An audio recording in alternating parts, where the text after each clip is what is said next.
Amén y amén. El título de este estudio es Destruyendo Fortalezas Mentales. Destruyendo Fortalezas Mentales. El texto donde vamos a arrancar es 2 Corintios, capítulo 10, versículo del 3 al 5. Y dice así: pues aunque andamos en la carne, no militamos según la carne, porque las armas de nuestra milicia no son carnales, sino poderosas en Dios para la destrucción de fortaleza, derribando argumentos y toda altivez que se levanta contra el conocimiento de Dios, y llevando cautivo todo pensamiento a la obediencia de Cristo Jesús. El título de esta predicación, de este estudio, es Destruyendo Fortalezas Mentales. Cuando entramos a analizar qué cosa es la mente, hay una vasta información de lo que es la mente, de lo que es el control de todo el cuerpo. Dicen los estudiosos que el cerebro procesa la información sensorial, controla y coordina el movimiento y comportamiento, y es responsable de la cognición, de las emociones y de todo lo que es el aprendizaje. Se estima que tenemos más de 100 billones de neuronas en el cerebro. Tenemos más de 100 billones de neuronas en el cerebro. Y yo quiero que ustedes puedan ver esta imagen. Por favor, si pueden subirme la laptop. Gloria al nombre del Señor, para que pase el PowerPoint. No lo estoy logrando controlar por acá.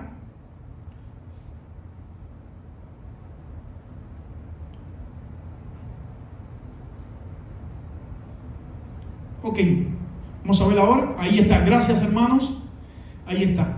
Tenemos más de 100 billones de neuronas o células intercerebrales. ¿Qué quiere decir esto? Que tenemos más conexiones neuronales en nuestro cerebro que en el cielo hay estrellas. ¿Qué nos dice esto? Que nuestro cerebro es una maravilla, es una obra de arte de nuestro Señor. Es algo hermoso. Por estas conexiones llamadas axones se transmiten trenes de impulso, de señales denominadas potencias de acciones. Bendito sea el nombre del Señor. Ahí usted ve cómo se originan los pensamientos. Dice, a partes distintas del cerebro o del cuerpo, disponiéndose en células receptoras específicas. La sinapsis es enlace en griego y es una unión intercelular especializada entre neuronas. En estos contactos se lleva a cabo la transmisión del impulso nervioso. Este se inicia con una descarga química que origina una corriente eléctrica entre membranas de la célula emisora. Una vez en este impulso nervioso alcanza el extremo de la otra célula, la propia neurona segrega un tipo de proteína que se deposita en el espacio intermedio entre una neurona y otra neurona. Estas proteínas segregadas, noradrenalina y acetilcolina, son los encargados de excitar o inhibir las acciones de las neuronas. Ahora, tenemos neuronas sensoriales, neuronas que participan en la visión, audición, tacto, gusto y olfato. Tenemos neuronas que participan en la parte motora, todo el movimiento de nuestro cuerpo. Y tenemos neuronas que participan en el almacenamiento de la información o las conductas y respuestas que tenemos en nuestra vida. El cerebro consume, mire este dato que es interesante, el 30%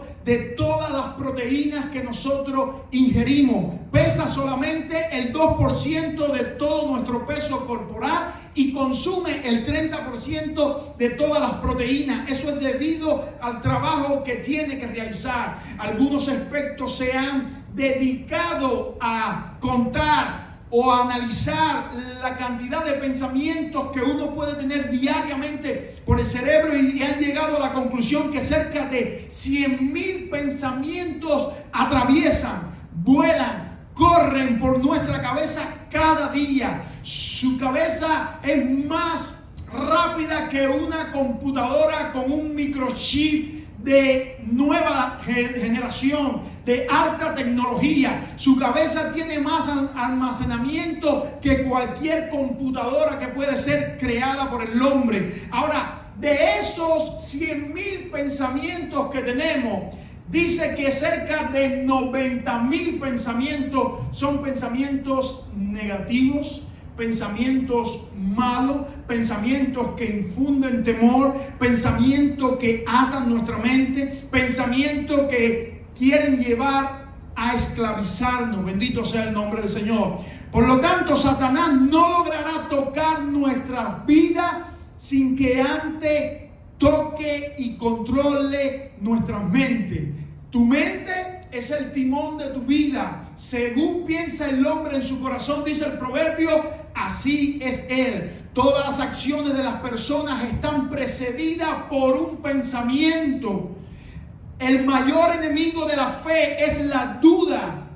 Y el enemigo, el diablo, lo que hace para debilitar tu fe es inocular el veneno de la duda en tu mente. El enemigo pone personas, circunstancias, escenas, figuras en nuestra mente con el objetivo de estimularla para que respondamos como él quiere. Por eso debemos llevar cautivo todo pensamiento a Cristo Jesús, a la obediencia de Cristo Jesús. La palabra, por su lado, está llena de versículos bíblicos que nos mandan a renovar nuestros pensamientos, a cuidar nuestros pensamientos. Tenemos, por ejemplo, Proverbios 23:7 que dice, porque cuál es su pensamiento en su corazón, tal es él. Tenemos Isaías 26:3 que dice, tú guardarás en completa paz aquel cuyo pensamiento en ti persevere. Para los que quieren la paz, hay que perseverar en los asuntos del Señor, en los pensamientos del Señor. Dice Romanos capítulo 12, verso 2, no os conforméis a este siglo, sino transformados por medio de la renovación de vuestro entendimiento, para que comprobéis cuál sea la buena voluntad de Dios, agradable y perfecta. Bendito sea el nombre del Señor. Dice Efesios capítulo 6, verso 17. Pónganse el yelmo de la salvación, el casco de la salvación. ¿Por qué habla del casco? Porque tienes que cuidar tu mente como el órgano que controla toda tu vida. Tienes que cuidar tu pensamiento. Bendito sea el nombre del Señor. Y por último, dice Filipenses 4:8.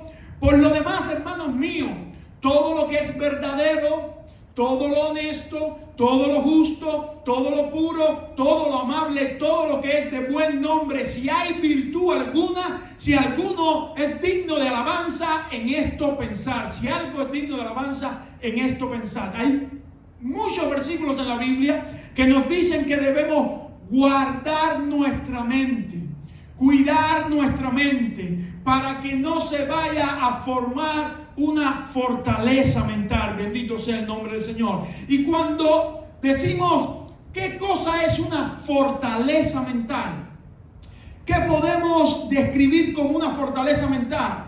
Es en griego ogieroma, y en el griego secular se usaba literalmente y solamente para un castillo, para una fuerza que era construido en un monte y que nadie podía penetrar. Se hacía una fortaleza y los enemigos no podían entrar a esa fortaleza. Ahora, la Septuaginta, la primera traducción al griego, usa esta palabra no literalmente, sino figurativamente, para hablar de una fortaleza en la mente del hombre. Ahora, el filósofo Filón la define de esta manera, usa esta palabra para hablar de el bastión del conocimiento humano en una actitud presuntuosa.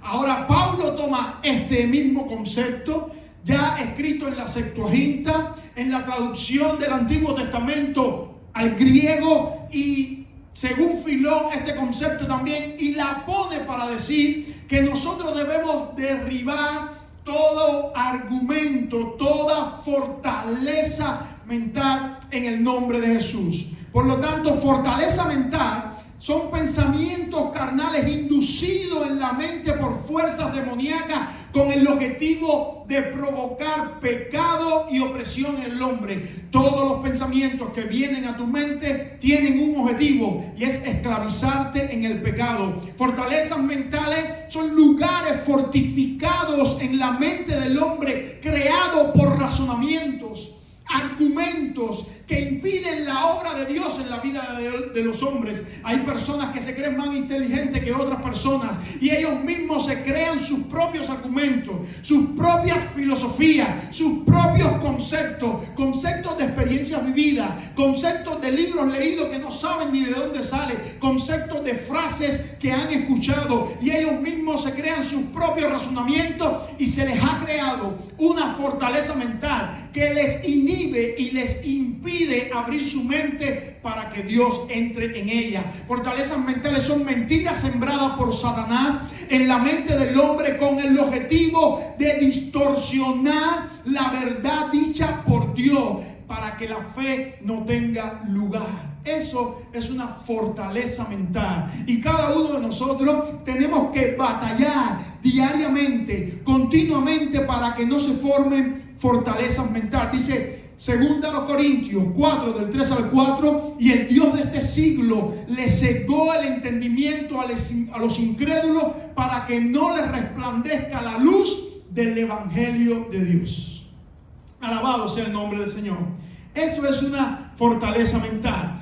Una fortaleza mental lo podemos ilustrar como una casa hecha de pensamientos, los cuales en el cimiento, en la parte de abajo, está la carnalidad entronizada. Son aquellos que han dejado que lo carnal, pensamientos carnales, les seduzcan y ahora viven su vida sembrada.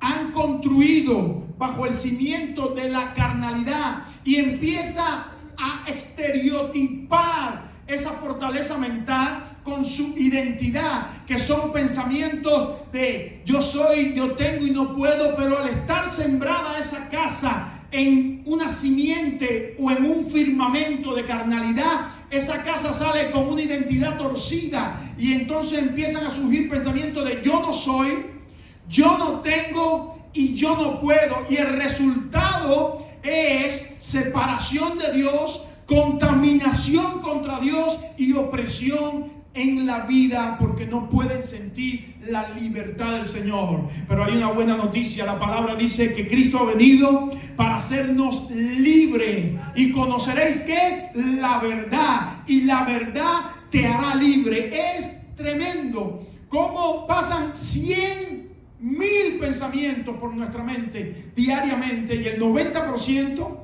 son negativos. Dice Francis Fraheng Payne, un escritor, el que escribió uno de los libros de guerra espiritual y toca este tema, el tema de la mente. Dice: no podemos evitar que los pájaros pasen o vuelen por nuestra cabeza, pero podemos evitar que hagan nidos en nuestra cabeza. Usando el tema que estamos hablando, tú y yo no podemos evitar que pensamientos malos vengan a nuestra cabeza constantemente. Cada uno de nosotros, a mí me pasa, a cualquiera le pasa, al que vive una vida más consagrada le pasa. Nuestra mente es un campo de batalla, pero podemos evitar que esos pensamientos negativos se queden almacenados y se queden a vivir en nuestra mente. Por eso la Biblia dice que nuestra lucha no es contra las personas, no es contra la carne ni contra la sangre. Nuestra lucha es contra huestes espirituales de maldad que infunden en tu mente y en mi mente pensamientos negativos con el fin de atarnos, de oprimirnos y de contaminarnos. Bendito sea el nombre del Señor. Ahí está. Vamos a la próxima, el próximo PowerPoint. Dice así: ¿cuáles son las fuentes de las fortalezas mentales? ¿De dónde salen las fortalezas mentales? La fuente de las fortalezas mentales, número 1, son patrones mundanos. Cuando nosotros queremos vivir nuestro estilo de vida como lo vive el mundo, cuando queremos disfrutar, cuando queremos imitar al mundo, entonces se crean en nosotros preceptos, argumentos, sofismas que crean en nuestra vida fortalezas mentales. Número 2, experiencias negativas. Hay personas que se quedan ancladas en experiencias negativas de su pasado y ahí se le crea una fortaleza mental. Aquellos que los padres le han abandonado, aquellos que han tenido una ruptura en su matrimonio, aquellos que han sufrido burla en su juventud, aquellos que no lograron ser lo que querían ser, aquellos que secular, ministerialmente no han avanzado, aquellos que tienen una imagen, una identidad que no están de acuerdo con ella. Altos quieren ser bajos, gordos quieren ser delgados, delgados quieren ser gordos, rubios quieren ser trigueños, trigueños quieren ser rubios. No hay conformidad. Y tercer punto, dice que la enseñanza falsa es la tercera fuente de las fortalezas mentales. Cuando nos han enseñado secularmente o religiosamente algo que no está a tono con la palabra de Dios, y digo secular y también digo religiosamente porque muchas veces hay iglesias que no enseñan la verdad, o no diría iglesias, diría congregaciones que no enseñan la verdad, sino que confunden a aquellos que están tratando de avanzar en la verdad. Por lo tanto, resumimos que la fuente de las fortalezas mentales son los patrones mundanos, las experiencias negativas y las enseñanzas falsas. Bendito sea el nombre del Señor. Por eso tenemos un llamado constante a la iglesia donde dice: no te conviertas a ellos, sino que ellos se conviertan a ti. Bendito sea el nombre del Señor. Llegamos entonces al punto de cómo se forma la fortaleza mental. Dice que ahí ustedes tienen un recuadro que dice: el enemigo viene por vía de los pensamientos, y dice que viene una influencia demoníaca con el propósito de engañar tu mente. Llegan a formarse pensamientos carnales. Esos pensamientos carnales vienen a tentarte. Esa tentación produce en ti pecado, y el pecado produce en ti la muerte espiritual. Santiago 1, 13, 15 es quien nos da todo este enlace y dice de esta manera: bendito sea el nombre del Señor, nadie diga que es tentado de parte de Dios, porque Dios no puede ser tentado, sino que cada uno de vosotros, siendo seducido por vuestras propias concupiscencias, da a luz el pecado, y el pecado da a luz la muerte. Bendito sea el nombre del Señor. Ahí usted tiene el ciclo: influencia demoníaca, pensamientos carnales, pecado y muerte espiritual. Bendito sea el nombre del Señor. Seguimos adelante. Vamos a ver entonces, el otro punto es formación de las fortalezas mentales. Y antes de la formación de las fortalezas mentales, yo quiero explicarle cómo se forman los argumentos, porque dice la palabra derribando todo argumento. Ok, ahí usted tiene un recuadro, una imagen que le muestra cómo se forman los argumentos. Número 1, un pensamiento. Cuando nosotros tenemos un pensamiento, que es la actividad o creación de la mente humana, ese pensamiento origina, concibe, pare, engendra ideas. Las ideas, después que han sido engendradas, dan lugar a los razonamientos. ¿Qué es un razonamiento? Organización y estructura de las ideas para refutar o justificar una tesis. Y por último, llegamos al argumento. El argumento es la expresión oral y escrita de razonamiento. ¿Ok? Primero viene un pensamiento a ti, después viene una idea a ti, después viene un razonamiento a ti, y después viene un argumento para ti. Déjame ponértelo gráfico. Quizás tú le pases por al lado a un hermano, y el hermano quizás está apurado y no te saluda, y ya viene un pensamiento a tu mente. Bueno, este hermano o esta hermana se piensa que es mejor que yo. Él cree que es más espiritual que yo. Te viene un pensamiento. Pero cuando vuelve a ocurrir otro suceso con el mismo hermano o la misma hermana, quizás tú le llamas por teléfono y no te responde el teléfono, quizás porque esa persona estaba lejos del teléfono, pero ya tú te creas otro pensamiento más y tú dices, no me coge el teléfono porque no quiere atenderme, porque no quiere. Entonces hay dos pensamientos. La vuelves a ver en una tercera ocasión en la iglesia y ese hermano quizás tenía un día malo y tú le saludas y él no se para saludarle, sino que te saluda y te hace así. Y entonces ya tú creas una idea en tu mente de que esa persona, pues tú no le caes bien, pues se cree mejor que tú. Y llegas a concluir con esa idea un razonamiento, que es una organización, es una estructuración de ideas para justificar tu tesis. Bueno, él no me saluda, él no me toma la llamada porque él piensa que es mejor que yo, porque él quizás está en el grupo de alabanza y yo no estoy en el grupo de alabanza. Entonces, él se cree que es mejor que yo, ella se cree que es mejor que yo. Y el argumento es la expresión escrita de razonamiento. Así funcionan las fortalezas mentales. Aplíquelo a cualquier cosa. Aquí yo les quiero ilustrar cómo luce una fortaleza mental en nuestra mente. Y vamos a tomar el ejemplo del sitio de una ciudad. Bendito sea el nombre del Señor. Ahí usted tiene que la ciudad es su mente. Número uno, su mente es su ciudad.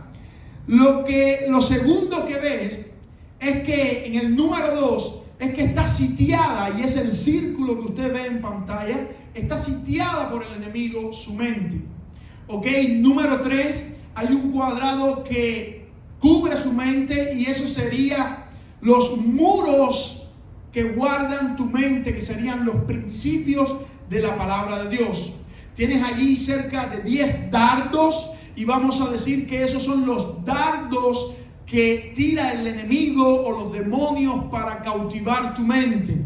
Y pusimos 10 y podemos ejemplificarlo como en tu vida espiritual pueden ser tirados dardos, tu relación con Dios, en tu vida emocional, tu autoestima y sentimiento con los hombres, tu vida familiar, tu relación con tu familia, tu vida intelectual, tu capacidad de aprendizaje, tu vida ministerial, lo que haces para Dios, tu vida sexual con tu pareja, tu vida física, tu vida material, tu área y tu sustento económico, tu vida social y tu vida moral. Esos son los dardos que tira el enemigo. Mira, tenemos más de 10 áreas, pero yo se le quise representar con 10 áreas. Esos son los lugares donde el enemigo puede crear en ti una fortaleza mental. Luego tenemos número 5. Pueden ver una pequeña brecha en el muro que es cuadrado. Pueden ver una separación ahí. ¿Ok? ¿La pueden ver?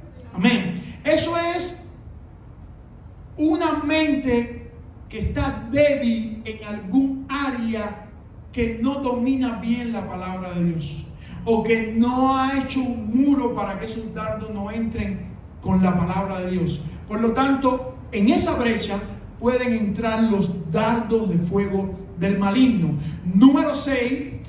Todo el gráfico representa la mente del hombre controlada. Y número 7, el resultado de que haya una fortaleza mental es cautiverio. El hombre se siente atado, esclavizado e invasión. El hombre, cuando se siente atado y esclavizado, va y contamina a otra persona con su estado, porque el que está atado y esclavizado siempre se está quejando por todo, porque es un esclavo del enemigo. Por lo tanto, ahí vemos bien gráficamente la fortaleza mental, como está descrita en el PowerPoint. Gloria al nombre del Señor. Ahí tienen las áreas que hablábamos ahorita. Y ahora vamos a ver cómo derribamos la fortaleza mental. ¿Cómo podemos derribar esa fortaleza mental? Y antes de entrar a derribar la fortaleza mental, yo quiero darle algunas de las mentiras del enemigo que puede infundir en su vida y que van contrarias a la palabra de Dios. Déjenme ponerle algunos ejemplos. Número 1, la falta de perdón, si usted está enemistado con alguien, cual sea que sea su razonamiento, tenga usted la razón o no la tenga, eso va en contra de la palabra del Señor. Mateo capítulo 6, del 14 al 15, dice de la siguiente manera: de la manera que yo os perdoné, perdónense los unos a los otros. Orgullo, la persona que se cree mucho más que otras personas. Dice Mateo 11:29, aprendan de mí, yo soy manso y humilde de corazón. Celos, bendito sea el nombre del Señor. Dice la palabra del Señor en 1 Corintios capítulo 3, verso 3. Dice la palabra del Señor: quítese de vosotros todo celo. Dice miedo, para las personas que tienen miedo. Isaías 8, capítulo 13, dice el Señor hablando: yo soy vuestro miedo y vuestro temor. Sea Jehová el Señor vuestro miedo y vuestro temor. Si quieres temerle a alguien, teme a Dios. Dice Pablo hablando a los corintios: no teman de aquel que puede matar el cuerpo, teman de aquel que puede matar el alma. Bendito sea el nombre del Señor. Religiosidad, Mateo 9:17, no se echa vino nuevo en odres viejos, sino que el vino nuevo se echa en odres nuevos, porque el odre es de cuero y puede elastizar. Nada de lo que sea religión, religiosidad está acorde con la palabra del Señor. Amargura, quítese de vosotros toda amargura, no contristéis al Espíritu Santo, quítese de vosotros toda amargura. Tristeza, Filipenses 4:11 dice Pablo: he aprendido cualquiera que sea mi situación. La tristeza no viene por causa de tu situación, la tristeza viene por causa de una mente controlada. Bendito sea el nombre del Señor. Egoísmo, dice la palabra del Señor: el amor nada busca para sí mismo, sino que lo da todo. Bendito sea el nombre del Señor. Afán, dice la palabra del Señor que ¿por qué nos afanamos si Él da de comer a los pájaros y viste a los lirios del campo? Bendito sea el nombre del Señor.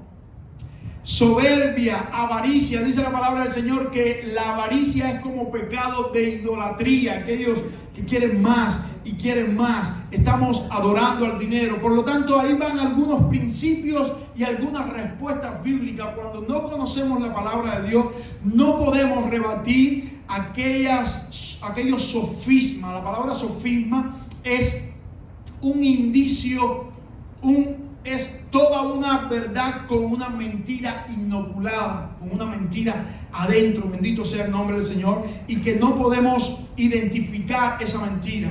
Así funcionó el diablo con Eva. Le dijo: con que Dios te ha dicho que no comas de ningún árbol del huerto del Edén. Ustedes me pueden identificar la mentira, ¿dónde está?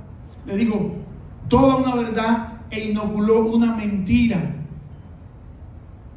¿Ven que es difícil? De un solo árbol. Muy bien, tía, muy bien, así es. Dios le había dicho que no comiera, pero no de todos los árboles, sino de un árbol. Pueden ver cómo Satanás distorsiona, tuerce la verdad de Dios.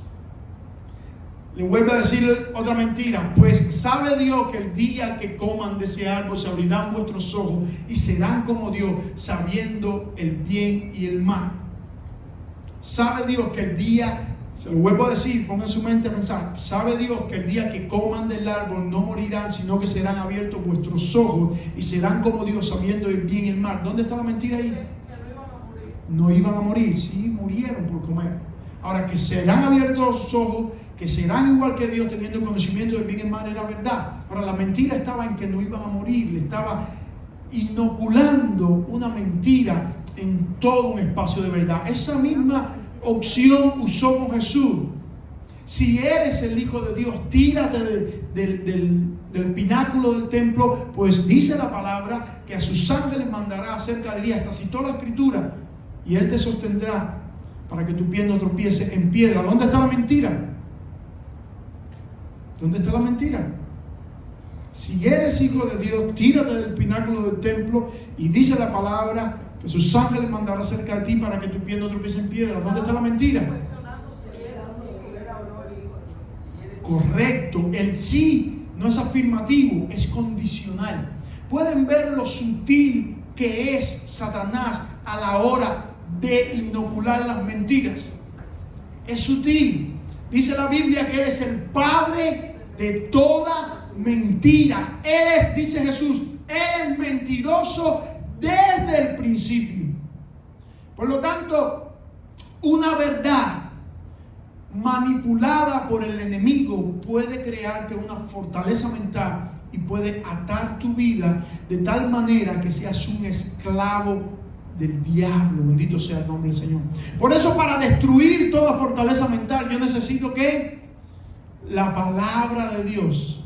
Cuando vino a tentar a Jesús, en 3 ocasiones Jesús dijo: no solo de pan vivirá el hombre.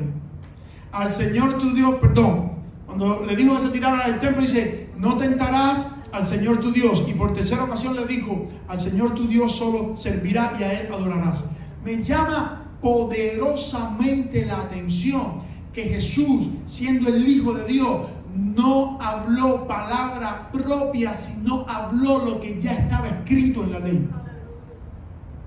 ¿Acaso no tenía Jesús argumentos, porque era el Hijo de Dios, para usarlo contra el diablo? Pero ¿sabe por qué no lo hizo? Porque nos estaba dejando una enseñanza, nos estaba dejando un legado y nos estaba diciendo: las guerras espirituales no se batallan con argumentos propios, con experiencias propias, con ideas propias. Las guerras espirituales se batallan con la palabra de Dios. Y si yo no conozco la palabra de Dios, si yo no leo la palabra de Dios, si yo no memorizo la palabra de Dios, si yo no medito en la palabra de Dios, yo no puedo batallar. Una y otra vez usted ve que el pastor habla de la palabra de Dios, y el pastor siempre habla lo mismo de la palabra de Dios, la palabra de Dios. Te quiero dar armas para que tú puedas pelear tus batallas espirituales. Yo no las puedo pelear por ti. Yo no puedo pelear tus batallas espirituales. Tú tienes que tomar la palabra de Dios. Y escucha esto, en Efesios capítulo 6 hay toda una descripción de un soldado. La única arma que es ofensiva, que es para atacar, es la palabra de Dios.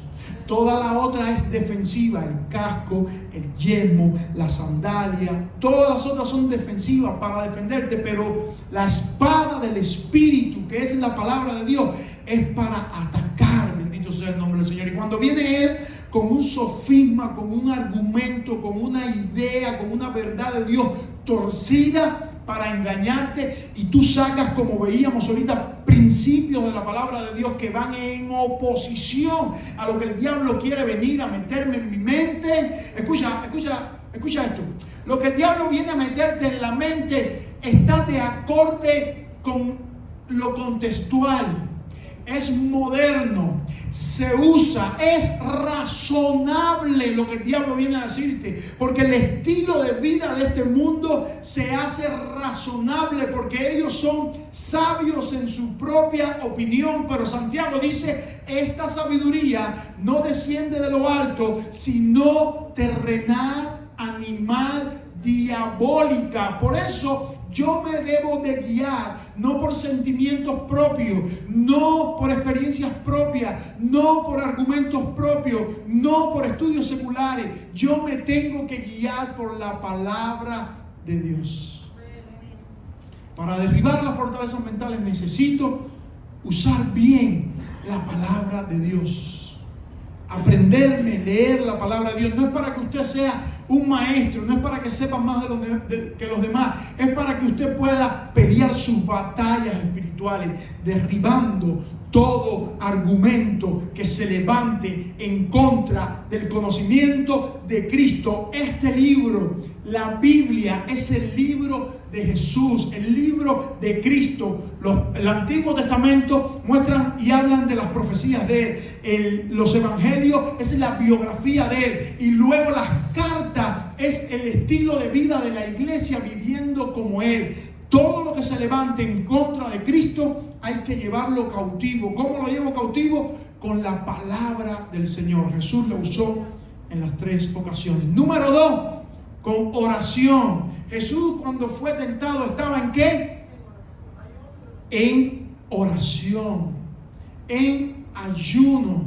Usted se fortalece espiritualmente cuando usted está orando. Orar no es para un servicio.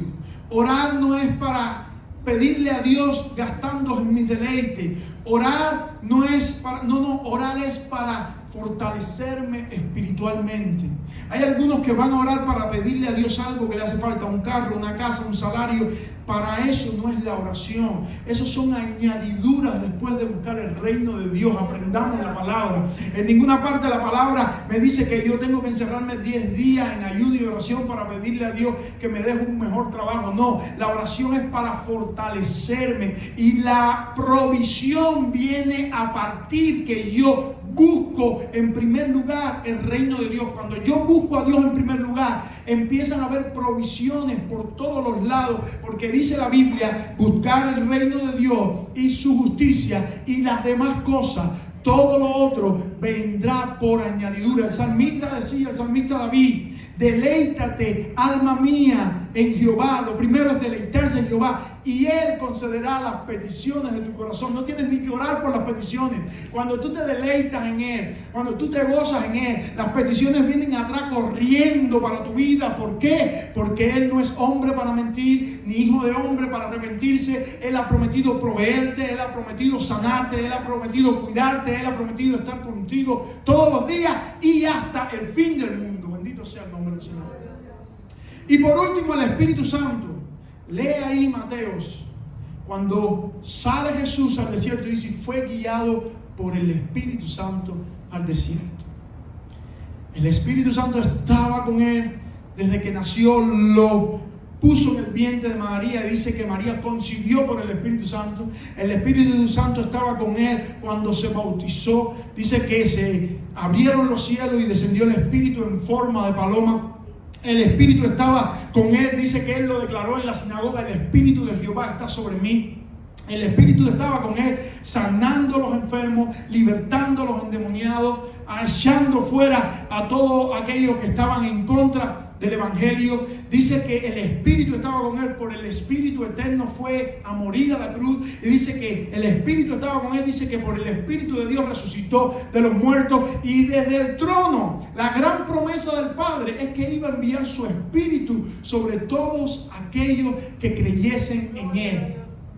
Si no tenemos el Espíritu Santo, no podemos romper esas fortalezas que nos están atando en nuestra mente. Bendito sea el nombre del Señor. Por lo tanto, necesitamos la palabra, necesitamos orar, necesitamos el Espíritu Santo. Y el resultado será, bendito sea el nombre del Señor, que cuando esto suceda, la base de nuestra mente será todos los principios de la palabra del Señor. Jesucristo será la base de nuestra mente. Aparecerán pensamientos de, en vez de yo no soy, ahora aparecerá pensamiento de yo soy. En vez de yo no tengo, ahora pensamiento de yo tengo. Y en vez de yo no puedo, pensamientos de yo puedo. Y el resultado será comunión con Dios, santidad con Dios y libertad en Dios. Bendito sea el nombre del Señor. Eso es lo que Dios quiere para tu vida y para mi vida. Una comunión con Dios, una buena relación con Dios, donde nosotros nos podamos comunicar. Santidad con Dios, predicábamos que es la condición aceptable para Dios. Y libertad, nos sentiremos libres porque Jesús ha venido para libertarnos. La mayoría de los pensamientos y miedos que tenemos, dicen los especialistas, que nunca se consumen. 90%. Eso es una verdadera tesis para decir que son infundidos por el diablo. Todos los temores que tienes en tu vida, los miedos que tienes en tu vida, casi nunca acontecen, porque son miedos que el enemigo ha sembrado en tu mente para que tú no puedas, bendito sea el nombre del Señor, resplandecer. Levantarte, como predicaba la pastora ayer, y resplandecer con la luz de Cristo. Tu mente es un campo de batalla. El enemigo vendrá a tomarla, a conquistarla, a sembrar la mentira. Tú tienes que batallar por tu mente, porque según tú pienses, así vas a ser tú. Tú eres el resultado de lo que llenas tu mente. Si llenas tu mente de películas que están llenas de pecado, ese es el resultado tuyo. Si llenas tu mente de juegos, ese es el resultado tuyo. Si llenas tu mente de pornografía, ese es el resultado tuyo. Si llenas tu mente de mentira, ese será el resultado tuyo. Si llenas tu mente de la palabra de Dios, el resultado será que serás transformado a la imagen de Cristo. Día a día serás transformado a la imagen de Cristo y las áreas de tu vida quedarán libres para vivir una vida cristiana de poder. Recuerda lo que dice Juan capítulo 1 verso 12: y Él te ha dado potestad de ser llamado hijo de Dios. Tú no eres cualquier cosa. El diablo por distintas vías viene a decirte que tú eres un miserable, que tú eres un don nadie, que tú eres un no querido, que tú eres un frustrado, que tú eres un esclavo. Pero la Biblia dice lo diferente. Él te ha dado potestad a ti y a mí de ser llamados hijos de Dios. Y déjame decirte, no hay posición más alta aquí en esta tierra que la de un hijo de Dios. Billy Graham, uno de los grandes predicadores de este país, fue propuesto para ser presidente de los Estados Unidos. Y este hombre dijo de esta manera: ¿cómo voy a dejar de militar para el Rey de Reyes y Señor de Señores para ser presidente de un simple país? Ese hombre entendía su identidad. Esa era la oración de Pablo a los Corintios cuando decía: yo oro por ustedes para que Dios le dé espíritu de sabiduría y de revelación en el conocimiento de Él. Y ahora habla de la identidad, para que ustedes puedan entender la esperanza que tienen, la herencia que son y el poder de Dios que ha sido manifestado en ustedes. Pablo no oraba, entienda esto, para que Dios le diera a los corintios. Pablo oraba para que le fuera quitado el velo de ceguera de sus ojos y ellos pudieran entender quiénes son en Dios. La iglesia necesita saber quiénes son en Dios. Necesita romper fortalezas mentales, miedos, ataduras que el demonio ha venido y ha sembrado. Necesita romperla en el nombre del Señor.